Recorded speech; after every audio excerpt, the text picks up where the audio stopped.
হযরত আলী রাদিয়াল্লাহু তাআলা আনহু আল্লাহর দরবারে শুকরিয়া আদায় করে, মালিক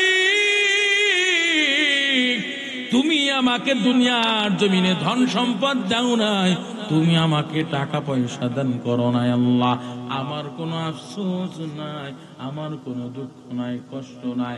ও আল্লাহ তুমি কোরআনের ইলম, কোরআনের হিকমত, কোরআনের জ্ঞান তুমি আমার সিনার মধ্যে দান করেছো।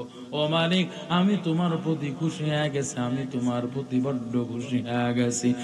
এমনও কিছু কিতাব দেখা যায়, এমনও কিছু বই লাইব্রেরিতে দেখা যায়, বইয়ের শেষে, কিতাবের শেষে লেখা দেওয়া হয়, যদি আপনাদের কোনো ভুল ত্রুটি দৃষ্টিগোচর হয়, পরবর্তীতে আপনারা আমাদের লাইব্রেরিতে কল করে বলে দিবেন কিতাবের অমুক পৃষ্ঠায় অমুক জায়গায় বানানে ভুল আছে, অমুক জায়গায় এমন ভুল আছে।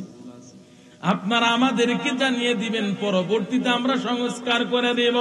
এরে নবীর উম্মতির দল, দুনিয়ায় সব কিছুর মধ্যে ভুল থাকতে পারে, কিন্তু আল্লাহর কোরআনের মধ্যে কোনো ভুল নাই, ঠিক কিনা বলে?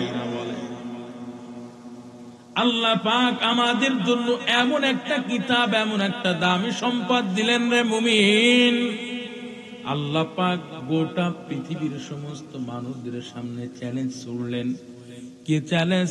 আমি আল্লাহ আমার বান্দাদের জন্য এমন একটা কিতাব আমি আল্লাহ দিয়েছি, এই কিতাবটার মধ্যে তোমরা নুকতা থেকে নুকতা পরিমাণ কোনো ভুল বাইর করতে পারবা না। এরে নবীর উম্মতির দল, এই কথাটা কে বলেছে? এরে নবীর উম্মতির দল, এই কোরআনকে আল্লাহ পাক এমন দামি সম্পদ করে দুনিয়ায় পাঠাইছেন। এরে নবীর উম্মতের দল, এই কোরআনটা এমন এক দামি সম্পদ, আল্লাহ পাক এই কোরআনকে আসমানকে দিতে চেয়েছিলেন, আসমান অস্বীকার করেছে।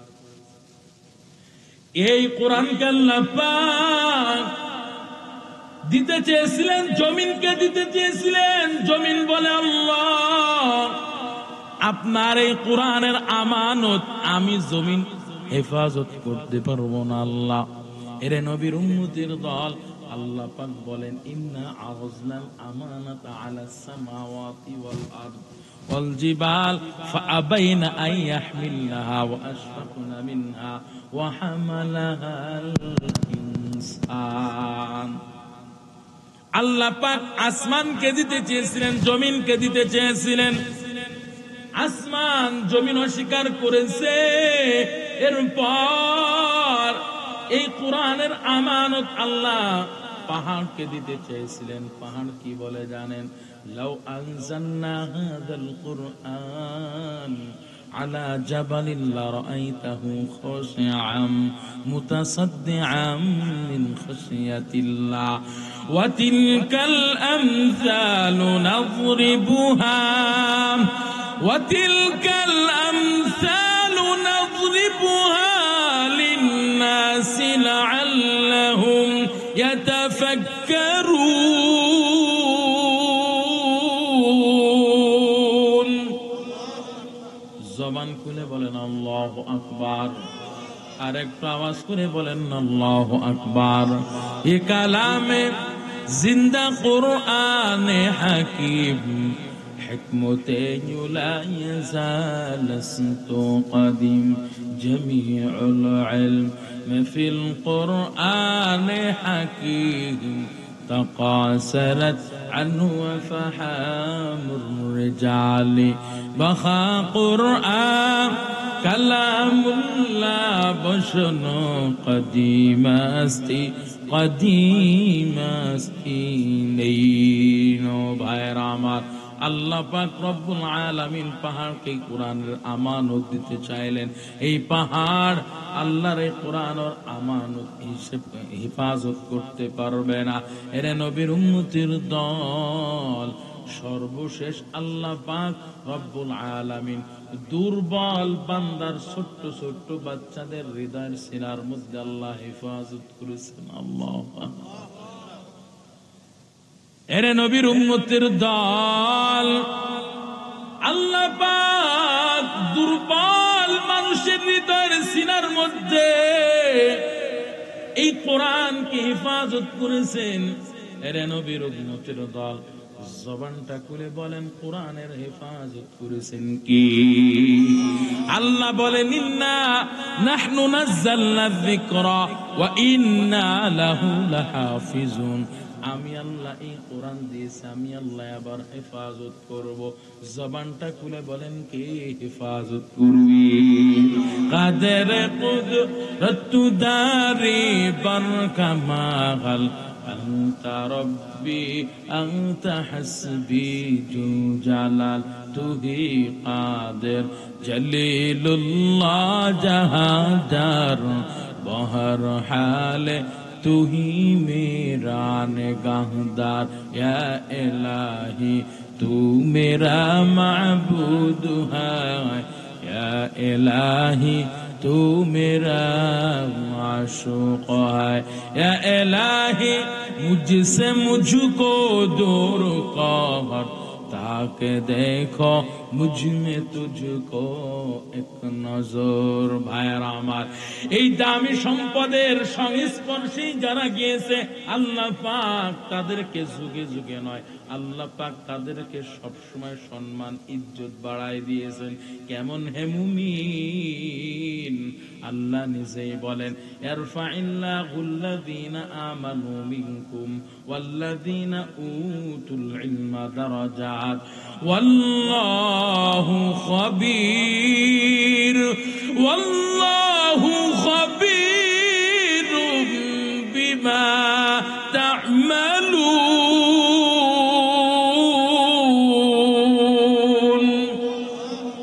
এরে নবীর উম্মতের দল, আল্লাহ পাক জানাই দেন গোলাম আমি আল্লাহ যাদের মধ্যে ঈমান নামক মহাদৌলত দান করেছি, এমনকি যাদের সিনার মেমোরিতে আমি আল্লাহ কোরআনের ইলম দান করেছি, আমি আল্লাহ কুদরতি ভাবে তাদের সম্মান ইজ্জত আমি আল্লাহ বাড়িয়ে দিব।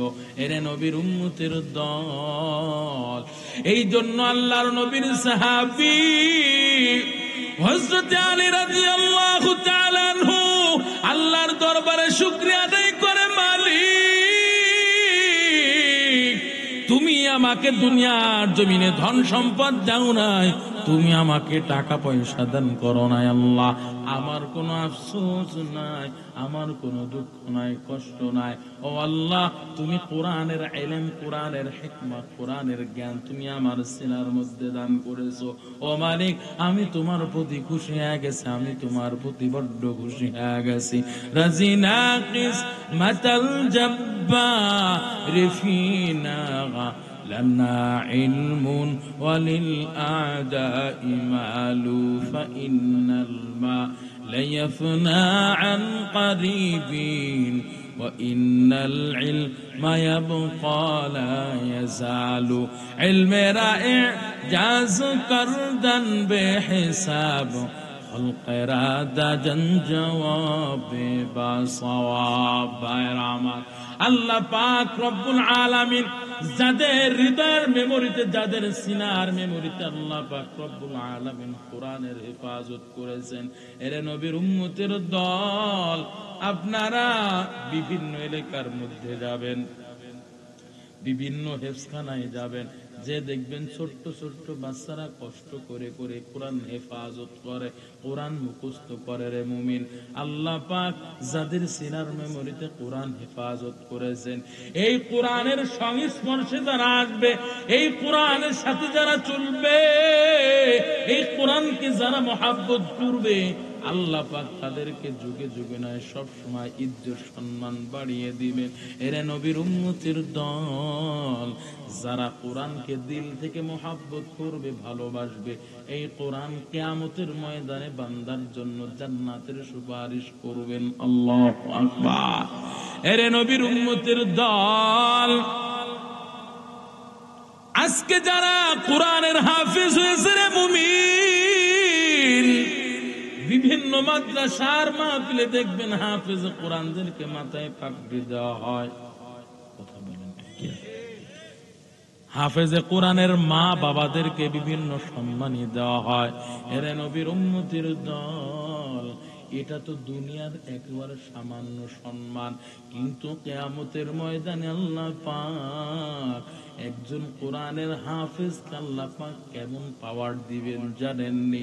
আল্লাহ পাক কোরআনের হাফেজকে আল্লাহ পাক এত সম্মান, এত ইজ্জত, এত পাওয়ার দিবেন রে মুমিন। এই হাফেজ কোরআন সন্তান যদি নিজের জীবনটাকে কোরআন দিয়ে পরিচালনা করতে পারে, পরিচালনা করে কোরআন অনুযায়ী আমল করে বান্দা যদি দুনিয়া থেকে বিদায় হয়, আল্লাহ পাক কোরআনের ওসিলায় ওই হাফেজে কোরআনকে বলবেন, ও হাফেজে কোরআন, আজকে হাসরের ময়দানে তুমি একা কেন জান্নাতে যাইবা? তাড়াতাড়ি তাকিয়ে দেখ তোর আপনজনের মধ্যে কে কে অন্ধকার এই জাহান্নামের আগুনের মধ্যে জ্বলতেছে। ও হাফেজে কোরআন, তাকায় দেখ কে কে তোর আপনজনের মধ্যে, ঘনিষ্ঠর মধ্যে, তোর সম্পর্কের মধ্যে কে কে এই জাহান্নামের আগুনের মধ্যে জ্বলতেছে। এরে নবীর উম্মতের দল, আল্লাহ বলবেন, ও হাফেজ কোরআন, তুই একা জান্নাতে যাবি, এটা হবে না, বরং 10 জন জাহান্নামীকে তাড়াতাড়ি আমার কাছে নিয়ে আয়। এরে নবীর উম্মতের দল, ওই হাফেজে কোরআনকে আল্লাহ পাক ওই হাসরের ময়দানে এত পাওয়ার দিবেন, 10 জন জাহান্নামীকে আল্লাহর দরবারে সুপারিশ কইরা আল্লাহর দেওয়া জান্নাতে নিয়ে যাবি। আল্লাহু আকবার বলেন। এরে নবীর উম্মতের দল, এই জন্য আমি আপনাদেরকে বলে যাই গো বাবা, ও আম্মা জানেরা, আমি আপনাদের সন্তান হয়ে বলে যাই গো মা, আমার মা বাবা আমাকে হাফেজে কোরআন বানিয়েছেন, আলেম বানাইছেন। কত কষ্ট করে আমার মা বাবা আমাকে আদর স্নেহ দিয়ে ভালোবাসা আমাকে এই পর্যন্ত আমাকে নিয়ে আসলেন। ও আম্মা জান, আমার মা আমাকে হাফেজ কোরআন বানাইয়া ঠকে নাই, আমার বাবা আমাকে আলেম বানাইয়া ঠকে নাই মা, আমার বাবা আমাকে আলেম বানাই ঠকে নাই গো আম্মা জান। আপনারা মনে মনে করতে পারেন গো আম্মা জান, আপনার সন্তান মাদ্রাসায় দিলে বুঝি আপনার সন্তান চাকরি করে খাইতে পারবে না, আপনার সন্তান চেয়ে চিনতে খাইবে, এ করবে সে করবে, আমার সন্তান কি করে খাইবে? আমার সন্তানকে আমি কোরআনের মাদ্রাসায় ভর্তি করব না, আমার সন্তানকে আমি কোরআনের মাদ্রাসায় ভর্তি না কইরা স্কুল কলেজে পড়াইবো। আম্মা জান, আপনি পড়ান, অসুবিধা নাই, কমাস কম আপনার সন্তানকে আপনি কোরআনের জ্ঞান দেন, সাময়িক প্রাথমিক আপনার সন্তানকে কোরআনের জ্ঞান দেন, যে কোরআনের জ্ঞান নিয়ে যেন আপনার সন্তান 5টা ওয়াক্ত নামাজ আদায় করতে পারে, যে কোরআনটা সহি করে আপনার সন্তান 5 ওয়াক্ত নামাজ পড়ে পড়ে আপনার জন্য দোয়া করতে পারে গো আম্মা জান। আপনি দুনিয়া থেকে বিদায় হবেন, আপনার সন্তানের জন্য আপনার জানাজার দোয়াটা যেন সুন্দর মতো পড়তে পারে গো আম্মা জান। এতটুকু আপনার সন্তানকে আপনি জ্ঞান দেন, কোরআনের জ্ঞান দেন।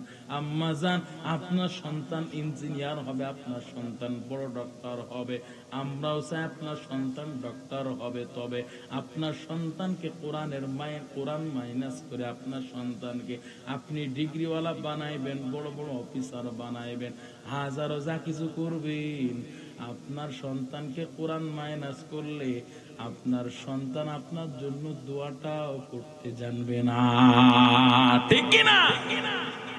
এরে নবীর উম্মতের দল আম্মা জান, এইবার আমি আপনাদেরকে দাওয়াত দিয়ে যাই, আপনার সন্তান 4 জন সন্তান, 2 জন সন্তান আছে, 2 জন সন্তানকে আমি আপনাকে হাফেজ বানাইতে বলতেছি না, বরং কমাস কম 1 জন সন্তানকে হলো আপনি কোরআনের আলেম হাফেজ বানান। ফায়দাটা কি হবে? ওই মা বাবার কপাল কত ধন্য, ওই মা বাবার কপাল কেমন ধন্য রে মুমিন, যেই মা বাবার সন্তান দুনিয়ার বুকে আগে আলেম হাফেজ হয়েছেন, যেই মা বাবার সন্তান, মা বাবা দুনিয়ার জমিন থেকে বিদায় হওয়ার পর মা বাবার জানাজার ইমাম হয়ে গেছে, ওই মা বাবার কপাল কত ধন্য, যেই মা বাবার সন্তানের পেছনে শত শত মানুষ নামাজ আদায় করে, নামাজের ইক্তেদা করে, শত শত মানুষ খতমে তারাবির নামাজ আদায় করে, ওই মা বাবার কপাল কত ধন্য। ওই মা দুনিয়ার জমিন থেকে বিদায় হয়ে যায়, ও মা আপনার জন্য আপনার আপন আত্মীয় স্বজন একদিন কান্না করবে, 2 দিন কান্না করবে, 3 দিনের মাথায় আপনাকে ভুলে যাবে। ঠিক আছে, আসতে গেলেন কেন ভাই? আওয়াজ করে বলেন না ঠিক কিনা? 3 দিনের মাথায় আপনাকে ভুলে যাবে, আপনার জন্য দোয়া তো দূরে থাকা, আপনার নামও পর্যন্ত হৃদয়ে নিবে না, মুখেও নিবে না। কিন্তু একজন আলেম হাফেজ সন্তান যদি দুনিয়া একজন হাফেজ সন্তান রেখে যান, গো আম্মা যান, এই সন্তান মৃত্যুর আগ পর্যন্ত আপনাকে ভুলবে না। কেমন ভুলবে না জানেননি? এই সন্তান 5 ওয়াক্ত নামাজ পড়ে পড়ে, সূরা ফাতিহা পড়ে পড়ে, সূরা ইখলাস পড়ে পড়ে আপনার জন্য 2টা হাত তুলে দোয়া করবে, গো আম্মা জান। আপনার আপন আত্মীয় স্বজনেরা সকলে আপনাকে ভুলে যাবে, কিন্তু আপনার হাফেজ কোরআন সন্তান, আলেম সন্তান আপনাকে ভুলবে না।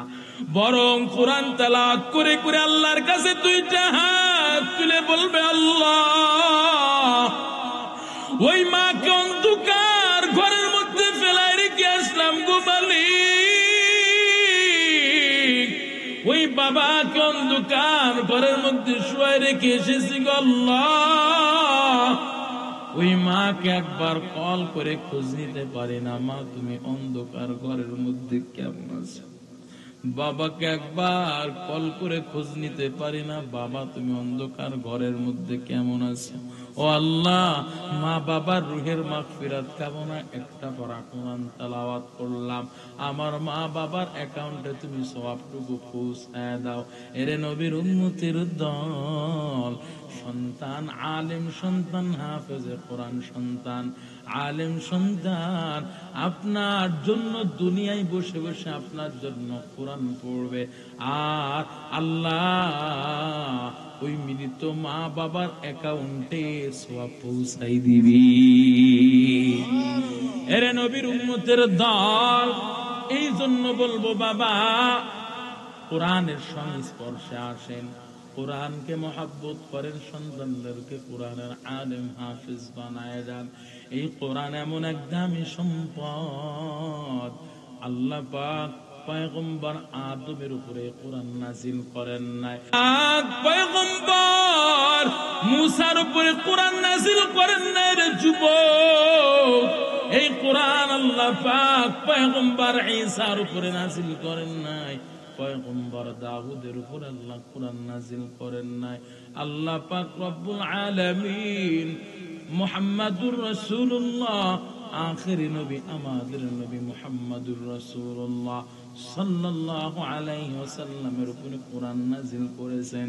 এরে নবীর উম্মতের দল, দুনিয়ার বুকে আল্লাহ পাক যত কিতাব দুনিয়ার জমিনে আল্লাহ পাক নাজিল করেছিলেন, সমস্ত কিতাবগুলো ছিল নির্দিষ্ট জাতি, নির্দিষ্ট ভূখণ্ডের মানুষের হেদায়েতের জন্য আল্লাহ পাঠিয়েছিলেন।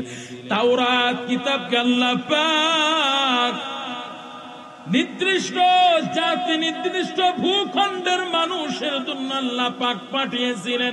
জাবুর, ইনজিল কিতাব আল্লাহ পাক প্রত্যেকটা কিতাবকে নির্দিষ্ট জাতি, নির্দিষ্ট ভূখণ্ডের মানুষের হেদায়েতের জন্য পাঠিয়েছিলেন। কিন্তু এই কোরআনকে আল্লাহ পাক এমন দামি সম্পদ করে আপনার আমার জন্য পাঠাইছেন রে মুমিন। আল্লাহ পাক এই কোরআনকে নির্দিষ্ট জাতি, নির্দিষ্ট ভূখণ্ডের মানুষের হেদায়েতের জন্য পাঠায় নাই, বরং আল্লাহ এই কোরআনকে মানুষের গোটা বিশ্ববাসীর হেদায়েতের জন্য আল্লাহ পাঠাইছেন। এ কালামে জিন্দা কোরআনে হাকিম, متي لا يزال نستقدم جميع العلم في القرآن حكيم تقاصرت عنه وفهم الرجال بخى قرآن كلام الله بشر قديم است این ও ভাইরা আমার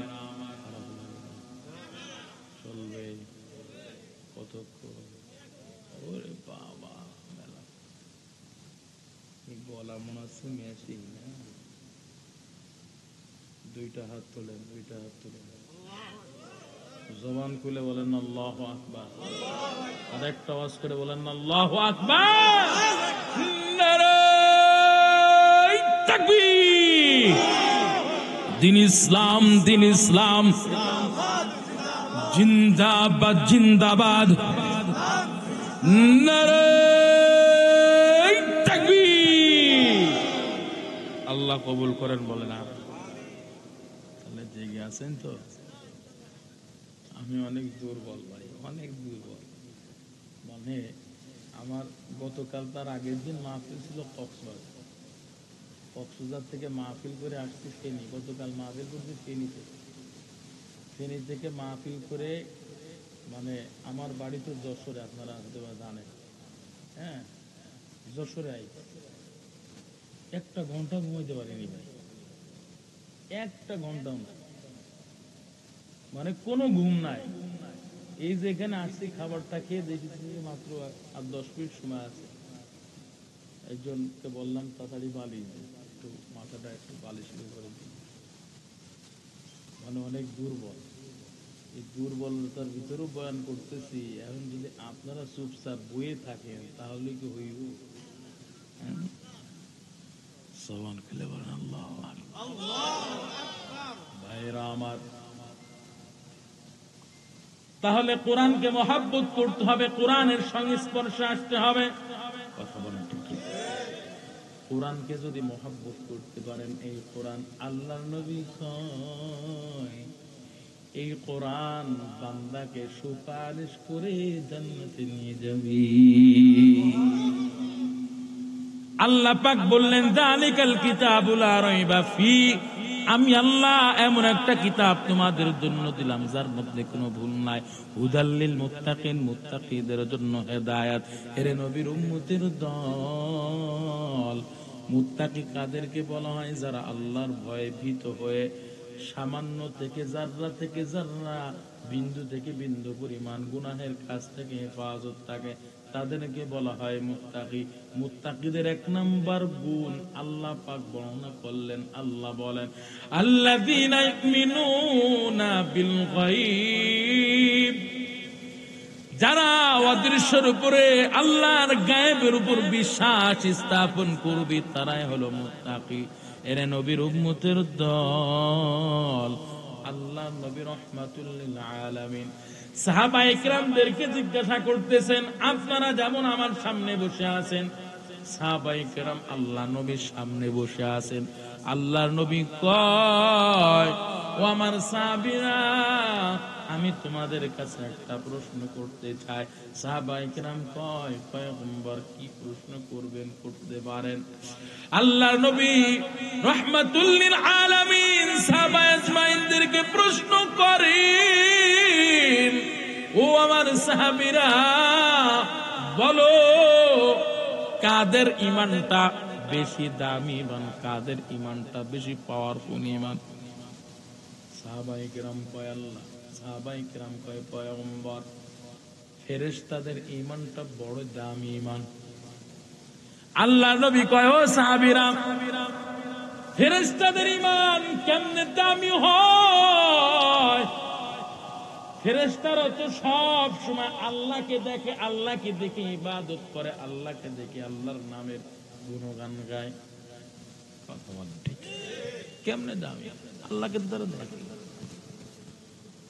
সাহাবায়ে কিরাম এবার কয় ও পয়গম্বর তাহলে এরপরে হলো ফেরেশতাদের ঈমান যদি বেশি ইয়া না হয় দামি না হয় তাহলে বুঝি সমস্ত নবীদের ঈমানটা বেশি দামি ঈমান। আল্লাহর নবী কয় ও সাহাবায়ে কেরাম, নবী আলাইহিস সালাতু ওয়াস সালামদের ঈমান কেমনে দামি হয়, কেমনে নবী রাসূলদের ঈমান দামি হয়?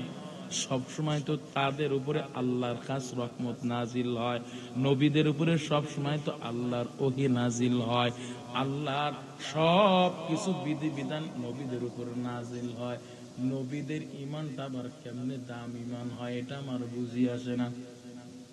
সাহাবায়ে কেরাম এবার বলেন, পয়গম্বর, আমাদের ঈমানটা মনে হয় বেশি দামি ঈমান। সাহাবায়ে কেরাম যে আমাদের ঈমানটা মনে হয় বেশি দামি ঈমান, আপনার সাহাবী, এই সাহাবীদের ঈমানটা মনে হয় বেশি দামি। আল্লাহর নবী কয়, তোমাদের ঈমান আবার কেমনে দামি হইল? তোমরা তো সবসময় আমাকে দেখতেছ।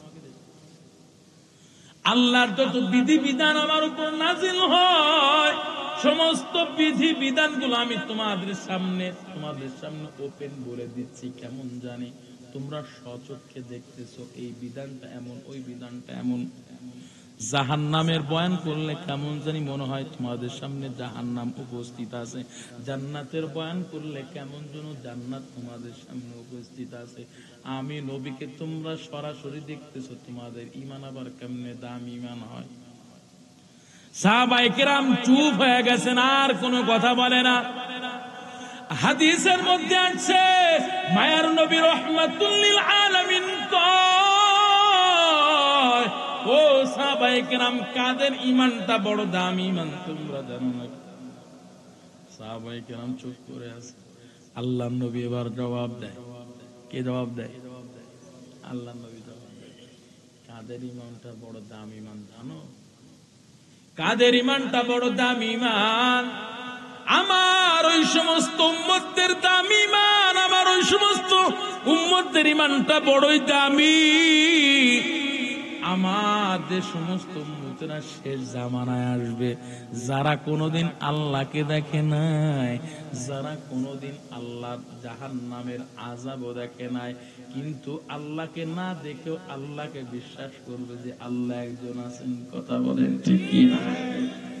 আল্লাহর জান্নাত জাহান্নাম না দেখেও বিশ্বাস করবে আল্লাহর জান্নাত জাহান্নাম আছে। এমনকি আমি পয়গম্বর দুনিয়াতে এসেছিলাম, আমারও শেষ জামানার উম্মতেরা আমাকেও পাইবে না, আমাকেও দেখার সুযোগ তাদের হয় নাই, কিন্তু আমি নবীর মহব্বতে তারা, আমি নবীর মহব্বতে তারা সুন্নত আদর্শ পালন করবে। কথা বলেন ঠিক কি? এরা নবীর উম্মতের দল। আল্লাহর নবী কয়, আমার শেষ জামানার উম্মতদের ঈমানটাই বড় দামি ঈমান। আল্লাহু আকবার। আল্লাহ এই জন্য বলেন, মুত্তাকি কারা? যারা আল্লাযীনা ইউমিনুনা বিল গায়ব, অদৃশ্যের উপরে বিশ্বাস স্থাপন করবেন। আল্লাহ যে একজন আছেন এটা বিশ্বাস করবে, আল্লাহর ফেরেশতা আছে এটা বিশ্বাস করবে, এমনকি নবী রাসূল দুনিয়াতে আসছিলেন এটা বিশ্বাস করবে, কিয়ামতের দিবসকে বিশ্বাস স্থাপন করবে, হাসর নাসর হবে এটা বান্দা বিশ্বাস করবে। কথা বলেন ঠিক কি না? এরা নবীর উম্মতের দল। আল্লাহ পাক এবার দ্বিতীয় নাম্বার গুণ বর্ণনা করলেন, ওয়ায়ুকিমুনাস সালাহ। মুত্তাকি কারা? যারা নামাজ কায়েম করবে, যারা নামাজ আদায় করবে। কি করবে?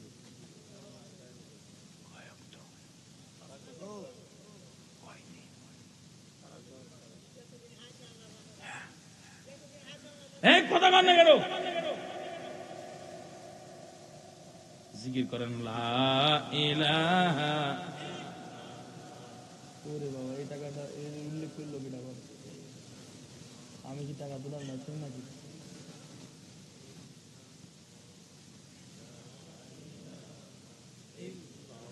লা ইলাহা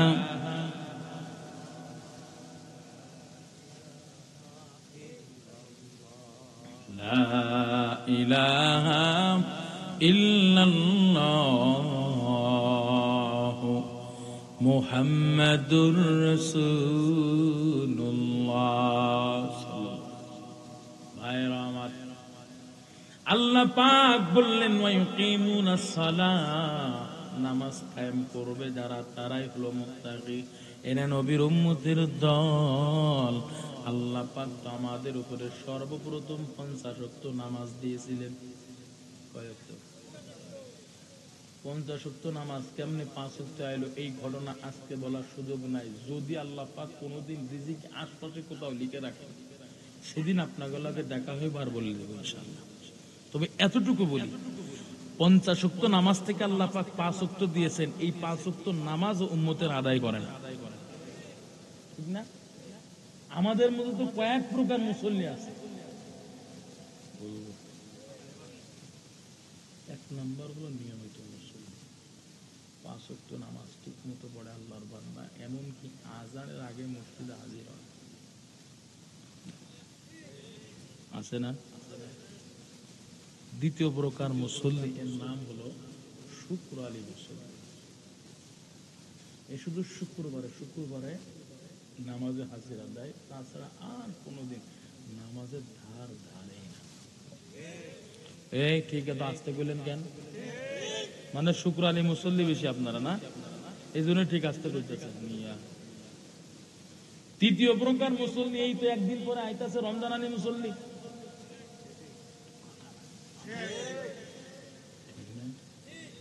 ঠিক না বেঠিন? চিটাঙ্গের ভাষা ঠিক না বেঠিন? ঠিক না বেঠিন? রমজান মাস আসলে এত বড় মুসল্লি হয়, ও বাবা, দেখলে মনে হয় আব্দুল কাদের জিলানীর বড় ভাইরা। কথা বলেন ঠিক কিনা? এমন মুসল্লি এলাকায় নাই।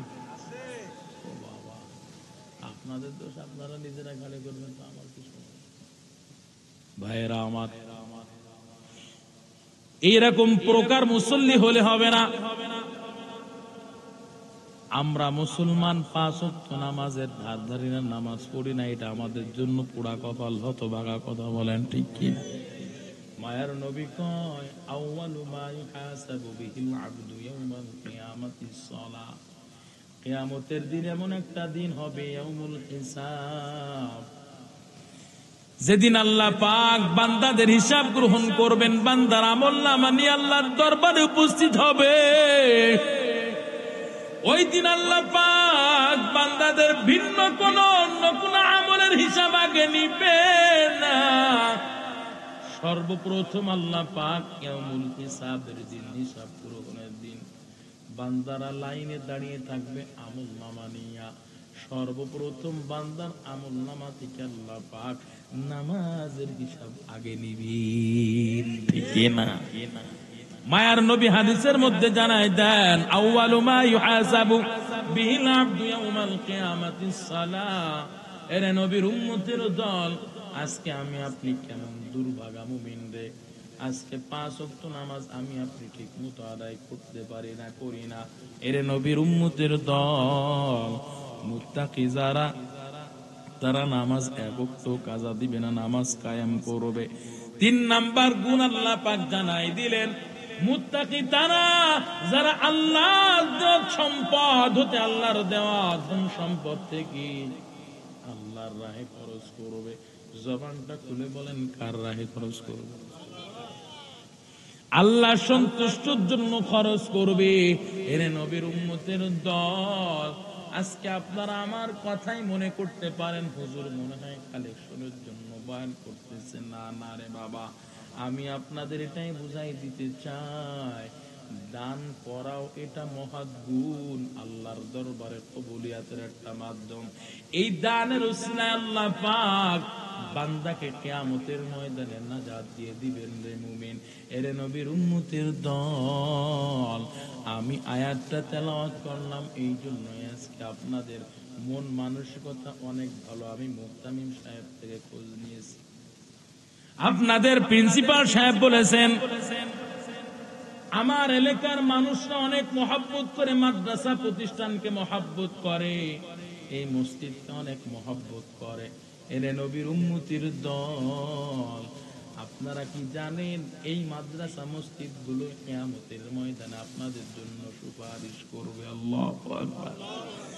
যারা মসজিদের সাথে দিলটা লাগিয়ে রাখবে, যারা মসজিদের সাথে কানেক্ট থাকবে, মসজিদকে মহব্বত করবে, মসজিদের নির্মাণ কাজে সহযোগিতা করবে, আল্লাহর নবীর ঘর মাদ্রাসার প্রতি মহব্বত করবে, কোরআনকে মহব্বত করবে, কোরআনওয়ালাদের মহব্বত করবে, কোরআনের মাদ্রাসাকে যারা মহব্বত করবে, এরা নবীর উম্মতের দল, সমাজবাসী এই কোরআনওয়ালা, কোরআনের মাদ্রাসা, এই মসজিদের ওসিলায় সমাজবাসী আল্লাহ জান্নাত দিয়ে দিবে। কিয়ামতের ময়দানে আল্লাহ পাক বান্দাকে নাজাত দেওয়ার জন্য ওসিলা খুঁজবে। কথা বিশ্বাস হয়? ওসিলা খুঁজবে। জানেন, বান্দা যদি বিন্দু থেকে বিন্দু পরিমাণ, জাররা থেকে জাররা পরিমাণ কোন কাজ যদি আল্লাহর সন্তুষ্টির জন্যই করে থাকে, আল্লাহ পাক কিয়ামতের ময়দানে ওই বিন্দু থেকে বিন্দু পরিমাণ আমলের ওসিলায় বান্দাকে নাজাত দিয়ে দিবে। আল্লাহ, কারণ আমার আল্লাহ এমন রহমান, এমন রহিম, আমার আল্লাহ চাই না বান্দা জাহান্নামে যাবে। চাই নাকি? আরে দুনিয়া আমরা এখন বেঁচে আছি, আমরা অপরাধীকে খোঁজ করি শাস্তি দেওয়ার জন্য, ঠিক না? কিন্তু আল্লাহ তার বান্দাদেরকে খোঁজ করেন, অপরাধী বান্দাদেরকে খোঁজ করেন ক্ষমা করে দেওয়ার জন্য। আল্লাহ, এরে নবীর উম্মতের দল, এই জন্য বলবো বাবা, আপনাদের মাদ্রাসার ব্যাপারে আমাকে বলা হয়েছে কিছুদিনের মধ্যে লিল্লা বোর্ডিং খুলবে, এতিমখানায় ছাত্ররা পড়ালেখা করবে, 1 লক্ষ টাকার মতো খরচ। এখন যদি কেউ যদি মায়ের নামে, বাবার নামে 5,000, 10,000, 1,000, 2,000 টাকা দান করতে পারেন, এরা নবীর উম্মতের দল।